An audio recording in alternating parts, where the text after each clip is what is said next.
एक शांत दोपहर में जब सूरज की लंबी हल्की परछाइयां कमरे में फैल रही थीं, युवा रोहन अपने दादाजी के बिस्तर के पास बैठा था।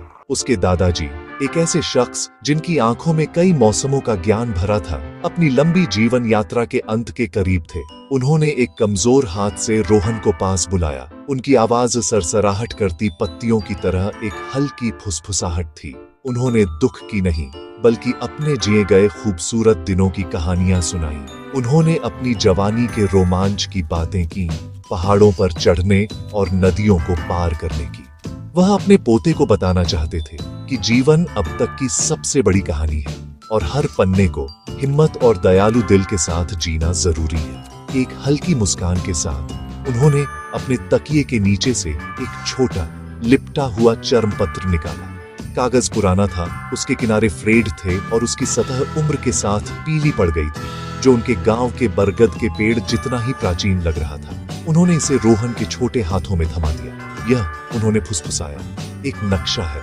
ये एक ऐसे खजाने का रास्ता है जिसे मैं कभी नहीं ढूंढ पाया, लेकिन शायद तुम ढूंढ पाओ। रोहन ने फेडेड इंक में खींची गई जटिल रेखाओं और स्ट्रेंज सिंबल्स को देखा।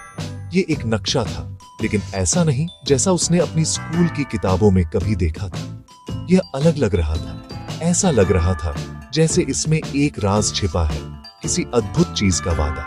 रोहन ने ध्यान से नक्शे को खोला।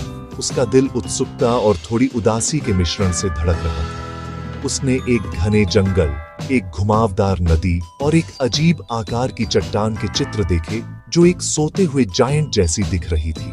एक डॉटेड लाइन इन लैंडमार्क्स से होकर गुजर रही थी, जो एक बड़े एक्स से चिह्नित जगह पर खत्म हो रही थी। उसके दादाजी ने बताया कि यात्रा का असली मूल्य सिर्फ मंजिल ढूंढने में नहीं, बल्कि वहां तक पहुंचने के रास्ते में था। उन्होंने रोहन को बताया कि हिम्मत, दयालुता और दोस्ती सबसे महत्वपूर्ण साथी थे, जो उसे जीवन में किसी भी एडवेंचर में मिल सकते थे। जैसे ही सूरज ढला, आसमान को नारंगी और बैंगनी रंगों से रंगते हुए, रोहन के दादाजी ने आखिरी बार अपनी आंखें बंद कर ली। उनके चेहरे पर एक शांतिपूर्ण भाव था। रोहन ने नक्शे को कसकर पकड़ा। उसकी आंखों में आंसू भर आए। ये सिर्फ एक पुराना कागज का टुकड़ा नहीं था। ये उसके दादाजी का आखिरी तोहफा था, एक अंतिम कहानी, एक चुनौती। उसे अपने अंदर एक नए उद्देश्य का एहसास हुआ। वह जानता था कि उसे अपने दादाजी की याद का सम्मान करना है। उसने फैसला किया कि वह इस क्वेस्ट पर निकलेगा, न सिर्फ खजाने के लिए, बल्कि उस आखिरी सबक को समझने के लिए जो उसके प्यारे दादाजी उसे सिखाना चाहते थे।